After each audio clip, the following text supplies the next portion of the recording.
Hi, അമൽ K ജോബിയുടെ സംവിധാനത്തിൽ ഇന്ന് നമ്മുടെ തിയേറ്ററുകളിലേക്ക് റിലീസ് ചെയ്തിട്ടുണ്ടായിരുന്ന ഒരു മലയാളം ക്രൈം സസ്പെൻസ് ത്രില്ലർ സിനിമയായിരുന്നു ഗുമസ്തൻ എന്നുള്ളത്. എന്തായാലും ചിത്രം എങ്ങനെയുണ്ടെന്ന് നോക്കാം. സിനിമയുടെ ഒരു വൺ ലൈൻ പ്രമേയം എന്താണെന്ന് ചോദിച്ചു കഴിഞ്ഞാൽ, നമ്മുടെ ചിത്രത്തിലെ ആ ഒരു ടൈറ്റിൽ കഥാപാത്രം എന്നുള്ളത്, അല്ലെങ്കിൽ അദ്ദേഹമാണ്, അല്ലെങ്കിൽ ഗുമസ്തനായിട്ടുള്ള ഒരു ക്യാരക്ടറാണ് നമ്മുടെ ചിത്രത്തിലെ ഒരു സുപ്രധാന റോൾ എന്നുള്ള ആ ഒരു കഥാപാത്രത്തെ ജെയ്സ് ജോസ് ഒക്കെയാണ് അവതരിപ്പിച്ചിട്ടുണ്ടായിരുന്നത്. എന്തായാലും അദ്ദേഹത്തെ സംബന്ധിച്ചിടത്തോളം ഞാൻ പറഞ്ഞു, ഒരു അഡ്വക്കേറ്റിൻ്റെ ഗുമസ്തനാണ്. സോ അത്യാവശ്യം ഈ ലോ പോയിന്റും കാര്യങ്ങളൊക്കെ തന്നെ അത്യാവശ്യം നല്ല രീതിയിൽ അരച്ച് കലക്കി കുടിച്ചിട്ടുള്ള ഒരു മനുഷ്യൻ കൂടിയാണ്. ഇങ്ങനെയുള്ള ഈ ഒരു വ്യക്തി ഒരു ഘട്ടത്തിൽ ഒരു ക്രൈം ചെയ്തോ എന്ന്, അല്ലെങ്കിൽ ഒരു കൊലപാതകം ചെയ്തോ എന്ന് അവിടുത്തെ നാട്ടുകാരും പോലീസും ഒക്കെ തന്നെ ഒരു ഊഹാപോഹം അവരുടെ മനസ്സിലേക്കൊക്കെ വരികയാണ്, അല്ലെങ്കിൽ ഇദ്ദേഹം ഒരു ക്രൈം ചെയ്തിട്ടുണ്ടല്ലോ എന്നുള്ള രീതിയിൽ. അപ്പോൾ അതെങ്ങനെയെന്നൊക്കെയുള്ള സിനിമ കണ്ടു തന്നെ മനസ്സിലാക്കി എടുക്കുക. ശേഷം നടക്കുന്ന സസ്പെൻസ്ഫുൾ ആയിട്ടുള്ള കാഴ്ചകൾ, അല്ലെങ്കിൽ ഇത്തരത്തിലുള്ള ക്രൈം നടന്നിട്ടുണ്ടെങ്കിൽ ആര് എന്തിനെന്നൊക്കെ തന്നെ കാണിച്ചു തരുന്നതാണ് സിനിമയുടെ പ്രമേയം എന്നുള്ളത്. ഇപ്പോൾ ഞാൻ പറഞ്ഞ പോലെ തന്നെ ബേസിക്കലി ഇതൊരു സസ്പെൻസ് ത്രില്ലർ സിനിമയാണ്. സോ അത്യാവശ്യം ഞാൻ ഈ പറഞ്ഞ പോലെ തന്നെ ആ ഒരു ചോദ്യങ്ങളുണ്ടല്ലോ, അല്ലെങ്കിൽ ഇത്തരത്തിലുള്ള കൊലപാതകം നടന്നിട്ടുണ്ടോ, ഉണ്ടെങ്കിൽ ആര് എന്തിനെന്നൊക്കെയുള്ള ഒരു ചോദ്യം, അത് അത്യാവശ്യം ആകാംക്ഷ ധ്വനിപ്പിക്കുന്ന രീതിയിൽ സിനിമയ്ക്കുള്ളിൽ മെയിൻറ്റെയിൻ ചെയ്യാൻ വേണ്ടി, സസ്പെൻസ്ഫുള്ളായിട്ട് തന്നെ മെയിൻറ്റെയിൻ ചെയ്യാൻ വേണ്ടി കഥാകൃത്തിന് എഴുത്തിന് സാധിക്കുന്നുണ്ട് എന്നുള്ളത് തന്നെയാണ് ചിത്രത്തിൻ്റെ ആദ്യത്തെ ഒരു പ്ലസ് പോയിന്റ് ആയിട്ട് തോന്നിയിട്ടുള്ളത്. അതുകൊണ്ട് തന്നെ നമുക്കൊരു ആകാംക്ഷയുണ്ട്, സ്റ്റോറി ബേസിൽ നോക്കി കാണുമ്പോഴത്തേക്കും എന്തായിരിക്കും സംഭവിച്ചിട്ടുണ്ട്, അങ്ങനെ ഒരു ക്യൂരിയോസിറ്റി സൃഷ്ടിക്കാൻ വേണ്ടി കഥയ്ക്ക് എന്തായാലും സാധിക്കുന്നുണ്ട്. അതുപോലെ തന്നെ സിനിമയിലെ പ്രകടനങ്ങളും അത്യാവശ്യം ഇമ്പ്രസീവായിട്ടാണ് കുറച്ചൊക്കെ നിന്നിട്ടുണ്ടായിരുന്നത്. എടുത്തു പറയേണ്ടത് ഈ ഗുമസ്തൻ ക്യാരക്ടറിനെ അവതരിപ്പിച്ചിട്ടുണ്ടായിരുന്ന ജെയ്സ് ജോസ് ആണ്. ഗംഭീരമായിട്ട് തന്നെയാണ് അദ്ദേഹം ഒരു ക്യാരക്ടറിനെ കൈകാര്യം ചെയ്തിട്ടുണ്ടായിരുന്നത്. എനിക്ക് തോന്നുന്നു അദ്ദേഹത്തിൻ്റെ കരിയറിലെ ഏറ്റവും ബെസ്റ്റ് റോൾ എന്നൊക്കെ വേണമെങ്കിൽ പറയാൻ സാധിക്കും, അല്ലെങ്കിൽ ഇത്തരത്തിലുള്ള ഒരു മികച്ച കഥാപാത്രം. ഇത് ത്രൂ ഔട്ട് ക്യാരക്ടർ ആട്ടോ, അദ്ദേഹം ഹീറോ എന്ന് തന്നെ നമുക്ക് പറയാൻ സാധിക്കും. അത്തരത്തിലുള്ള ഒരു ക്യാരക്ടറാണ്. ഗംഭീരവാക്യത്തിന് അദ്ദേഹം മാറ്റിയിട്ടുണ്ട്.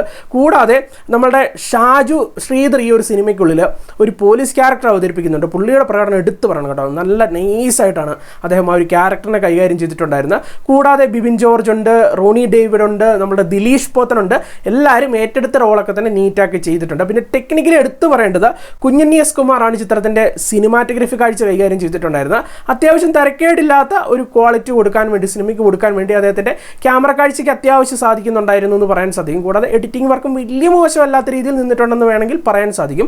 ഓവറോൾ പറയുമ്പോൾ ഞാൻ ഈ പറഞ്ഞ പോലെ തന്നെ സ്റ്റോറിക്കുള്ളിൽ സസ്പെൻസ് ഉണ്ട് എങ്കിൽ കൂടിയും സിനിമ നമുക്ക് കണ്ട് തീർത്ത് കഴിയുമ്പോൾ ഒരു ഓക്കെ ഫീലാണ്. അത് പ്രധാനമായിട്ട് പറയേണ്ടത് ഒന്ന് എന്നുള്ളത്, ടെക്നിക്കലി അത്രയും ബ്രില്യൻ്റ് ആയിട്ടുള്ള ഒരു സിനിമയെന്നൊന്നും ഞാൻ പറയില്ല. ഇപ്പോൾ എടുത്തു പറയേണ്ടത് ഇതിൻ്റെ BGMs അല്ലെങ്കിൽ മ്യൂസിക് വർക്ക് എന്നുള്ളൊരു കാര്യം എനിക്കൊരു ശരാശരിയായിട്ടാണ് അനുഭവപ്പെട്ടിട്ടുണ്ടായിരുന്നത്. സ്റ്റീഫൻ ദേവസിയാണ് സിനിമയുടെ മ്യൂസിക് വർക്ക് കൈകാര്യം ചെയ്തിട്ടുണ്ടായിരുന്നത്. സോ കുറച്ച് എക്സ്പെക്റ്റേഷൻ കൊടുത്തിരുന്നു, പക്ഷേ എന്തോ ഒരു ഓവർ ബിൽഡപ്പ് എന്ന് പറഞ്ഞൊരു കാര്യമില്ലേ, അത് പല സിറ്റുവേഷൻ കാണുമ്പോഴത്തേക്കും നമുക്ക് വളരെ ഓവർ ബിൽഡപ്പ് ആക്കി കൊണ്ടുപോകുന്ന പോലൊരു ഫീൽ വരും. അത് ഈ BGMസിലൂടെ ഭയങ്കര ഓവർ ബിൽഡപ്പ് ആക്കി കൊണ്ടുപോകുന്ന ഒരു ഫീൽ വരും.